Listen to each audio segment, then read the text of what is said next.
Hey, how you doing, John? So we're gonna go ahead and look at a few of your squat videos first. We'll also break down a little bit the calorie situation, the macronutrient situation we talked about a little bit over the phone or over email, I mean.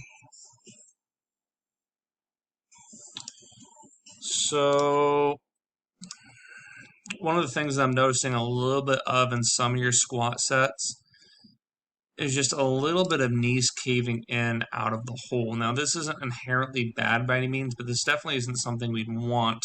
We very much prefer to not have any degree of this as you're going to produce force. Oftentimes, this happens because, well, for a myriad of different reasons, really. But sometimes it happens because certain musculature, certain hip external rotators are really beat up. They're not functioning to their best degree. Maybe it's some part of the glute. Maybe it's this. Maybe it's that. It's really hard to say for sure. But also sometimes it's just because you have a toe angle that your knees just don't produce force very well in. So what I want you to do is I want you to fiddle around with your toe angle, and I also really want you to focus on a little bit more tissue work before you squat next. So I want you to do those. So I'll kind of lay you out a format here. So next time you squat, go ahead and do some pretty heavy tissue work. Focus on the adductors, focus on the quads, focus on the glute med and just glutes overall, and then a little hammy work if possible as well. Now, after you're done doing that, hopefully the night before, then you wake up the next day, you go to squat, just squat in your normal stance. Squat in your normal stance, exact stance you have in that video, all the way up. Send me a video of said stance after the tissue work, and be sure to get some extra warming up too. Really focus on those hip airplanes, those shin box get ups, all the things of that nature. And then I want you to go ahead and bring your toes a little bit in. Right now they're here. Let's go here, just a little bit. So that was actually a little bit exaggerated. Right now they're here. I'm talking here. So pointed about inch and a half further in. And then we'll go ahead and take one video of that.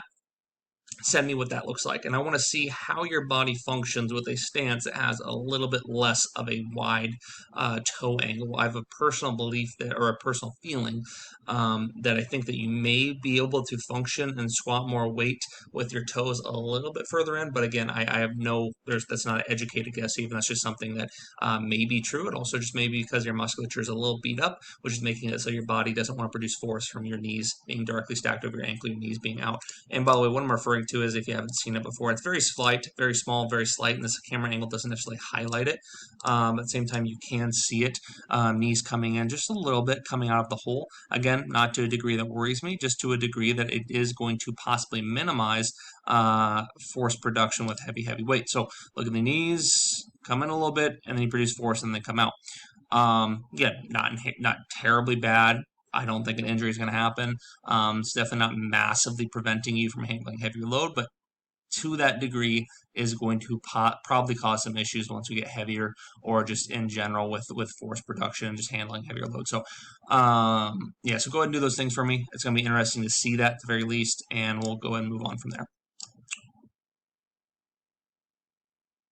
Front squat's looking a little better. I like how we're staying a little bit more upright as we go down. I like the fact that we're not like rolling or leaning on the box, if you will. You have a lot better positions here.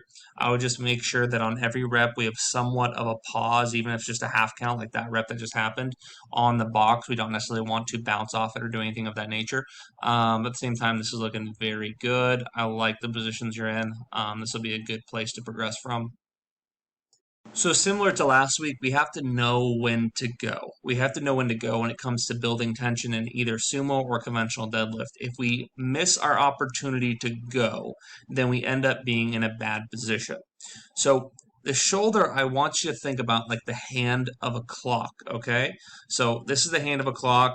Over here is 11, 12 o'clock. Over here is 1, 2 o'clock. We want that hand of the clock to be right at 12 o'clock when you start coming up. If you end up being a little bit in front, like 11 o'clock, not a good place to be at. We don't want to be there. If we end up being a little bit behind, like 1 or 2 o'clock, we definitely don't want to be there either, because then your first motion has to be forward. Okay? So watch this deadlift. Watch what happens when we're a little bit over the top or a little bit behind. So you'll notice we end up, the handle clock's a little too far back. So it's at that 1 o'clock point. Here's your grip. There's the barbell. Here's the hand of the clock. It's a little behind it. So what has to happen from here is, in fact, you've got even more behind it. But what has to happen from here is forward motion. So we'll watch it again. I got a little glitchy. All right, so we got too far back, and then forward motion occurred. Now, again, that's not that great a degree of forward motion. It's not a forward motion I'm necessarily worried about, but at the same time, with heavy weight, a giant forward motion from the very start of a deadlift is going to be detrimental. So what we need to do is we got to learn when to go, okay? So it may not be such a bad idea to do a few things here. One, can you please send me your conventional deadlift video? Send me a video next week, not directly from the side, but instead a little bit more out in front. That way I can see where your lower limbs are and how they're functioning instead of these plates are in the way right now. So again, here's you, here's directly from the side. I want to be a little bit more out in front so I can still see your lower limbs and I can still see some of your back neutrality as well. But that's just on another note. The main thing that I want to get across here is that's actually okay to start with your shoulders a little bit in front of the bar. That way we have somewhere to build to. All right, so if I'm getting ready to do a conventional deadlift here,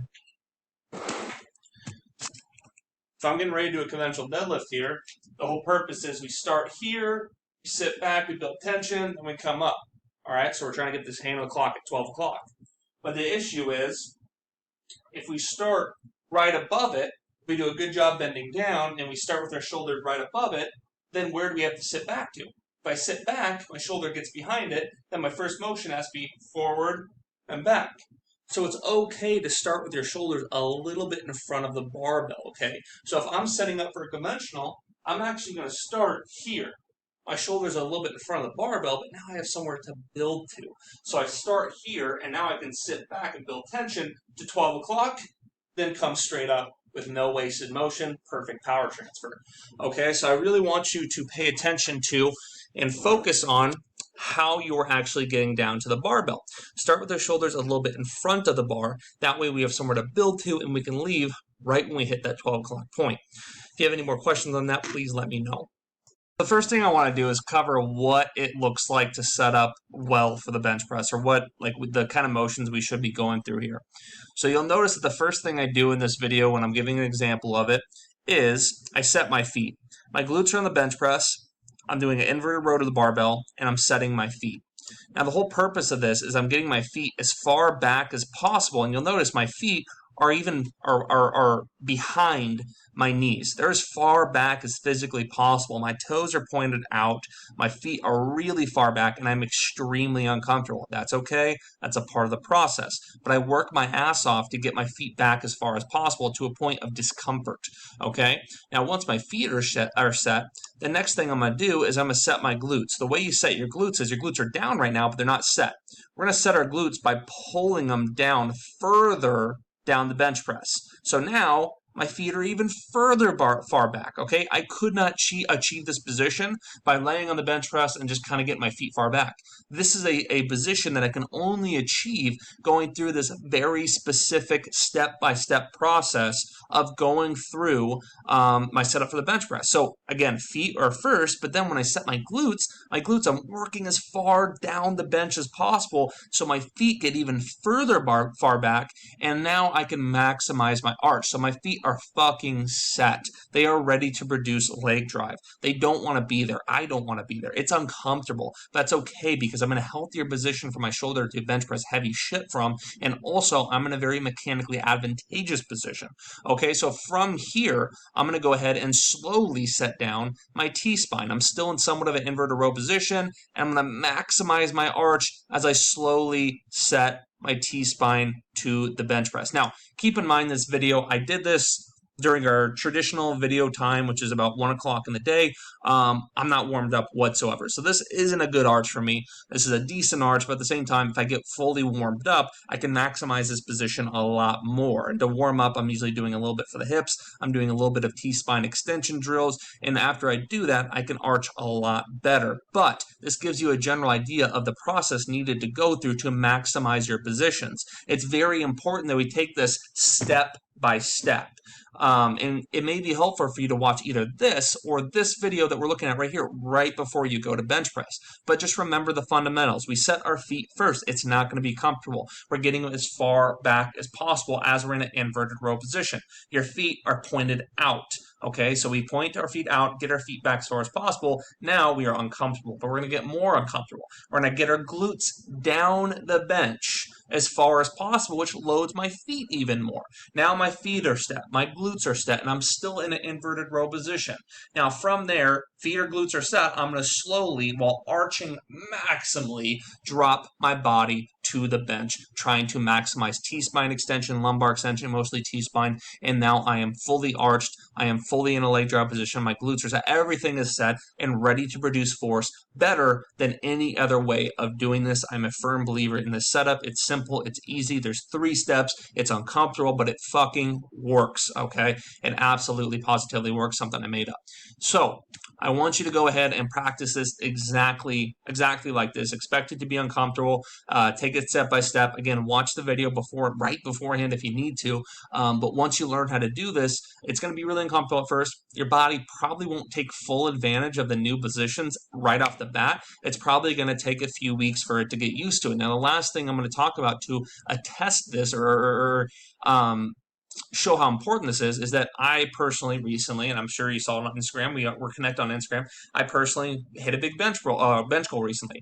I had to get from 465, which was my current max, to actually over 500, but ended up being 515. That's a big fucking gap to close. That's a really big gap to close. That takes years to do typically. So with that being said, the biggest reason I was able to do that wasn't because of strength, it wasn't because of some secret supplement, it's because I got in better position. My position beforehand was good. It wasn't great. I made it great by going through this exact setup, maximizing each piece, warming up like hell before I got in position every day, and learning how to maximize my proficiency and advantageous of a position before I get the barbell in my hand and before I have it out in front of me. Okay, so this is something I want you to practice on too, because once you see the benefit, once you understand how much better of an opportunity you're going to have to handle load by getting in these positions, it's a no-brainer. Furthermore, it really will help your scapula and shoulder girdle to function better. So these are all good things. This is something I very much want to work on and focus on in the weeks to follow.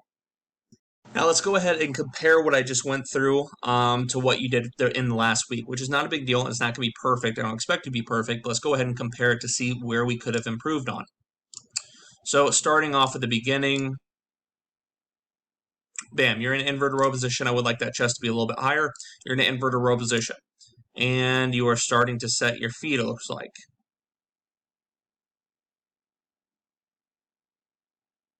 Okay, so yeah, we didn't really, so you may have watched the video a few hours before this and just kind of forgot little pieces of it. But the biggest things we need to improve on looking at this is, first off, let's get in a better inverted row position, chest further up to the bench press. Second off, in this position, keep in mind, we are getting those feet far back. We are slowly going step by step by step to work your ass off to get those feet established as far under you as possible. But don't worry, they're going to get further under you, because once your feet are set, your glutes are going to get set. So remember, feet first, then you got to do something with your glutes. The glutes are going to move down this way as far as they can once the feet are as far back as they can be. Now the feet are far back, glutes are set, which made the feet even further back, and you are in a beautiful position. Stability is maximized. Ability to produce leg drive is maximized. Everything is maximized except your spine and your arch. So the last thing we got to do is slowly bring ourselves down from this inverted row position. Let's look how you did it.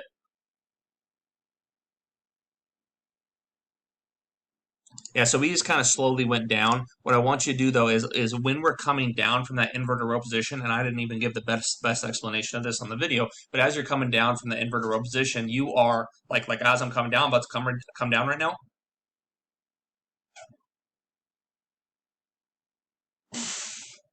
I'm slowly going down, but I am maximizing my arch. I am arching to my best ability. I am working my ass off to get a really good arch. I'm not just going to come down just like that. Instead, I am arching to my maximal ability as I'm going down to get a better arch. So these are all the things that I really want to focus on in the weeks to follow. Once you get in a better bench press position, like I said, going to be uncomfortable. Once you get in a better bench press position, your ability to bench press is absolutely positively going to get better. On to the next video. Obviously, the biggest thing I want to focus on is going to be the setup, but at the same time, I do think there's some benefit to be had with your bottom position as well. you'll notice that the more weight you're able to bench, the more important it is to end up in a stacked position, because first off, that weight is not going to move that fast once you get up to higher numbers, whether it's 300, 400, 500, it doesn't matter what it is. When you work up to higher numbers, the weight just doesn't move as fast. When you're dealing with really lightweight, or even a weight that's just light for you in general, maybe you're a 300-pound bench presser and you're dealing with 200 pounds at the time, it's really easy to go down like this, like with your elbows under you, kind of in a skull crusher fault I talk about, and then just press straight up like that. It's super easy. It's super easy because there's no sticking point. There's no reason to go slower. You can just burst it out. But when you get heavier, trying to produce force from here is immediately going to be an issue. All right, trying to actually move things fast enough to where being in this unstacked position works. Imagine being at a sticking point, or just be going really slow with your elbows this far on. You compare this, which obviously a little exaggerated, but compare this to this. This, I can bench press for a 20-second concentric here. Okay, there's nothing stopping me from going slow as hell and just grinding weight out. Plus, I'll have no elbow issues, no shoulder issue. I'm less likely to because, again, stacked positions always work better.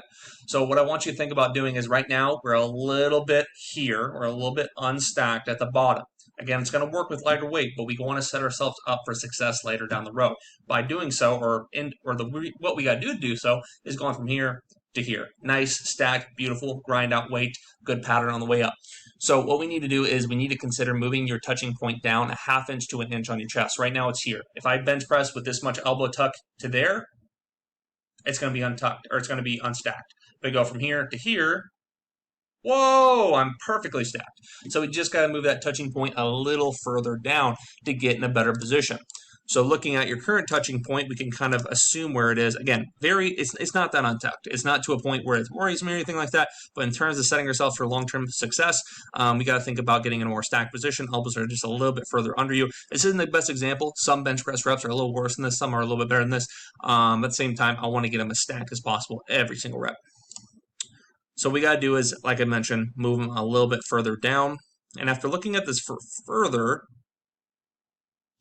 it actually may be a better idea to just start practicing a little bit less elbow tuck. That's the second way to get in a more stacked position. Some people are just tucking their elbows a little bit too much. Let's say I'm touching down here, which is a relatively low touching point, but my elbows are really, really tucked. I'm going to be unstacked.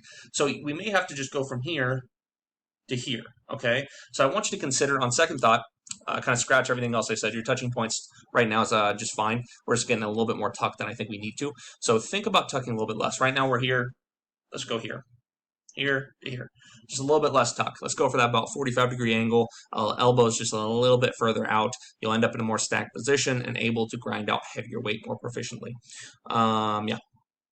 So I think that's just about it for this week. I'm going to go ahead and look at one more video real quick, which is a sumo.